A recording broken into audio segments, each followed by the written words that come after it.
अस्सलाम वालेकुम बेटा, क्या हाल चाल है आपके?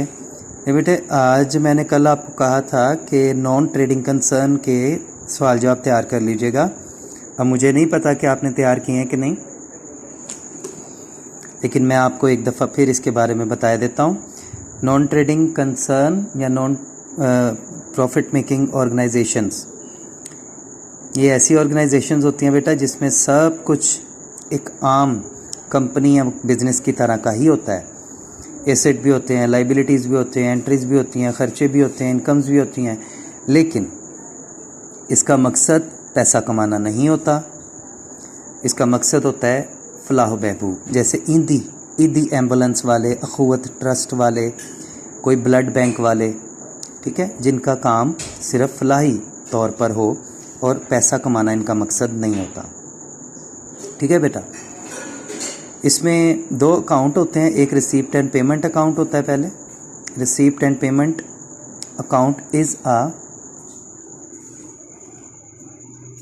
Summarised cash book for the given period. तो ये होती है बेटा कि इसमें जिस तरह आम हम जर्नल लेजर वगैरह बनाते हैं ना, तो आपको पता होगा कि जब हम फर्स्ट ईयर में थे तो हम जर्नल बनाते थे, वहाँ से लेजर और वहाँ से ट्रायल बैलेंस को देख के हम फाइनल अकाउंट बनाते थे। इसमें भी बिल्कुल ऐसे ही होता है।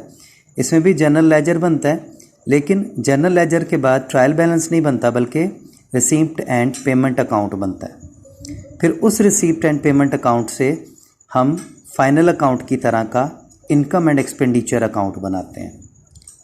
ठीक है, जिसमें हम एक साइड पर सारे अखराजात लिखते हैं। आपको पता होगा, आपने ये चैप्टर किया था। एक साइड पे सारी इनकम्स लिख देते हैं। ठीक है, और उससे सरप्लस या डेफिसिट आ जाता है। सरप्लस होता है कि excess of income over expenditure. अगर आपकी इनकम ज़्यादा हो, खर्चे कम हो, तो आप प्रॉफिट में हो, लेकिन ये तो प्रॉफिट अदारा नहीं होता, इसलिए प्रॉफिट नहीं कहना बल्कि सरप्लस कहना। डेफिसिट का मतलब होता है excess of expense over income. अगर आपके एक्सपेंसेस ज़्यादा हो और इनकम्स कम हो तो फिर ये हो जाता है डेफिसिट। सब्सक्रिप्शन, चूँकि ये इदारे बेटा चलते हैं चंदे डोनेशंस वगैरह के साथ, या मुखय्यर हजरात इसको चलाते हैं। जैसा कि हमें पता है फलाही इदारे ऐसे ही चलते हैं। तो सब्सक्रिप्शन होती है बेटा कि ऐसे इदारों के कुछ मेंबर्स बन जाते हैं। वो मेंबरशिप कार्ड ले लेते हैं इदारों से, और मेंबरशिप कार्ड लेने के बाद सालाना या हर मंथ या 3 माह या 6 माह के बाद उसको पैसे देते हैं, तो वो मेंबर्स बन जाते हैं। तो मेंबर्स की तरफ से जो पैसे मिलते हैं उनको सब्सक्रिप्शन कहा जाता है। इनकम होती है ये इदारे के लिए। स्पेशल सब्सक्रिप्शन होती है बेटा कि अगर एक मेंबर है, उसने कहा था कि मैं महीने का 10,000 दूंगा, लेकिन कभी कभार वो 10 की बजाय 15 दे देता है, तो वो स्पेशल सब्सक्रिप्शन है। एडमिशन फ़ी ये होती है बेटा जब कोई भी मेंबर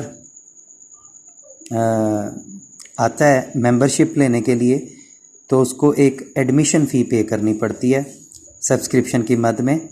तो ये भी बेसिकली इनकम ही होती है।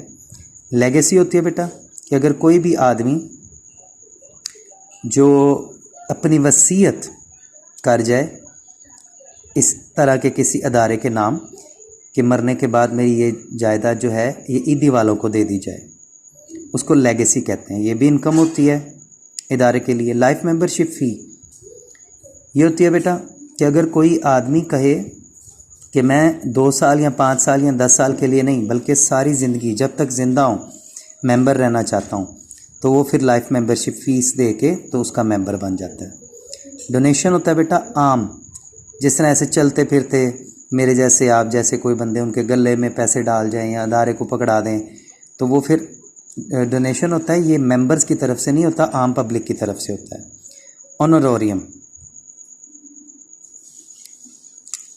ये होती है बेटा कि ये जो इदारे होते हैं ना, जैसे ईदी वाले हो गए, ये अक्सर होता है कि अपनी सेमिनार्स वगैरह के लिए या फिर अपनी मुहिम्स के लिए मुख्तलिफ़ लोगों को बुला लेते हैं। जैसे आतिफ़ असलम का कंसर्ट करवा लिया या कोई और इस तरह की चीज़ करवा ली, तो फिर ये इदारा उन लोगों को पे करता है। तो इदारा जब कोई लेक्चर दिलवाने के लिए कोई और तरह के लोगों को दावत देता है तो फिर उनको जो पैसे देता है उसको ऑनरोरियम कहते हैं। कैपिटल फंड जब आपके एसेट्स आपकी लाइबिलिटीज से ज़्यादा हो जाते हैं तो हम कहते हैं कि ये कैपिटल फंडिंग में आ गया। ठीक है बेटा, तो ये आपके तकरीबन 11, 12, 13 सवाल हैं। ये कंप्लीट हुआ चैप्टर। 2-3 चैप्टर्स पूरे करके ना तो फिर मैं आपसे टेस्ट लूँगा शॉर्ट का। ठीक है, ओके बेटा, अल्लाह हाफिज़।